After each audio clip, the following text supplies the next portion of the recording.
Okay, so I was thinking that the city itself is on the Danube, but it's not. It's on a contributary of the a confluence of the Danube, a little side river, let's say, which is right here, and they've made a very nice boulevard alongside it. There's a lot of green, plenty of place to ride steps, ride your bike, have a stroll. They even have boats here, so it's all very dandy. It's getting a bit chilly. I noticed that definitely in the north it's colder than in the south of Hungary. Quite obvious perhaps, but it's more cloudy. Getting back to the hotel to wear a vest, then go for dinner, I guess. I'm glad I get to see all of these places now, can cross them off, can get a feel for them. And I guess if you're, I don't know, a pensioner or whatever, why not live here? Why not? You have the space, it's clean. It seems that your kids or whatever, if you have kids, can roam around freely without having to worry about cars everywhere, like for example in the US, having to worry about whatever. You can ride your bikes. A lot of things that in Europe we take for granted, but are actually quite special. See the bikes everywhere, it's clean. People can apparently afford to drive nice cars. I guess the taxes are not too high. House prices must be getting more expensive because of the inflation, but Hungary seems to be doing all right. If it's not, leave me some comments, because I'm just going by what I see. I don't really do a lot of research into the numbers or whatever. Let's have a look up here. Now, pardon my ignorance, I was completely wrong about Győr being the second city. I was just making that conclusion looking at maps. But first it's Budapest, second it's Debrecen, third it was Szeged, fourth Miskolc, fifth is Pécs in the south of Hungary, where I also haven't been, and sixth is Győr, where we are right now. So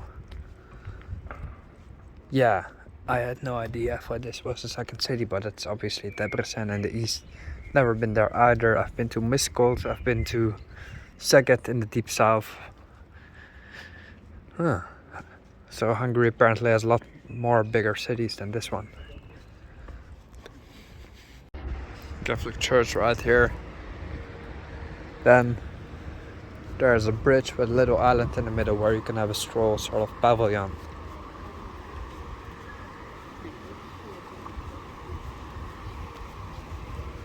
Everything is well maintained. I guess some EU funds are used for that as well. I know a lot of money went to Central Eastern Europe for already quite a long time ago to basically renovate the whole cities, and they've done it quite well. Like, if you came here 20 years ago, there would be nothing of this.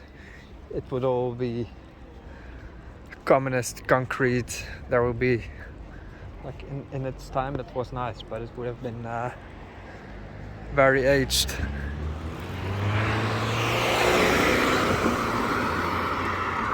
The driving of Hungary is mostly good and patient, although it has its little hint of the Balkans, even a hint of aggression, which is the standard in Bulgaria, but here not a standard. It's you can basically apply the 80-20 rule. 80% of drivers in Bulgaria suck. Here it's 20%. That's how I see it.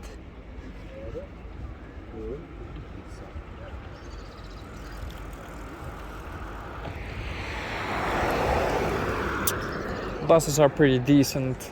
Transport is efficient, affordable, clean. And obviously you don't see the old cars anymore driving around like Ladas and whatnot. It's all gone. When I was in Hungary in 2009 the first time, it was a little bit messy. It had a very rough edge. Now not anymore. Like I was talking about is here you can actually still see the old bank with the old stones, and only the opposite side has been renovated, let's say, done very nicely. But here's how it used to look. This will all change as well in the coming decade. Nice alcohol-free beer. Cheers. Time for tacos. Not bad, not bad. 3 of them even. Cheers.